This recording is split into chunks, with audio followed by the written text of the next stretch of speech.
Nobita ఎప్పటిలాగే ఆలస్యంగా పాఠశాలకు పరుగెత్తుకుంటూ వస్తాడు. షిజుకా అతన్ని చూసి నవ్వుతుంది. షిజుకా నోబితాకు హోంవర్క్ చేయడంలో సహాయం చేస్తుంది. నోబితా తప్పులు చేస్తూ ఉండగా షిజుకా ఓపికగా నేర్పుతుంది. వాళ్లు కలిసి పార్క్లో ఆడుకుంటారు. నోబితా పడిపోతాడు.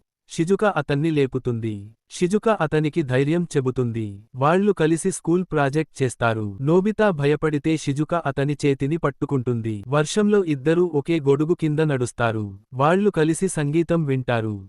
షిజుకా నోబితాను ప్రోత్సహిస్తుంది. నోబితా తన భయాలను అధిగమించడానికి ప్రయత్నిస్తాడు. వాళ్లు కలిసి నవ్వుకుంటారు. షిజుకా నోబితా కన్నీళ్లను తుడుస్తుంది. వాళ్లు కలిసి నక్షత్రాలను చూస్తారు. షిజుకా అతనిపై నమ్మకం ఉంచుతుంది. వాళ్లు కలిసి చదువుకుంటారు. నోబితా విజయాన్ని సాధిస్తాడు. షిజుకా అతన్ని అభినందిస్తుంది. నోబితా షిజుకాకు ధన్యవాదాలు చెబుతాడు. వాళ్లు కలిసి పండుగను జరుపుకుంటారు. వాళ్లు కలిసి ఆటలు ఆడుతారు. నోబితా తనను మార్చుకుంటాడు. వాళ్ల స్నేహం మరింత బలపడుతుంది. నోబితా షిజుకాకు స్నేహం ఎంత ముఖ్యమో చెబుతాడు. వాళ్ల స్నేహం జీవితాంతం కొనసాగుతుంది.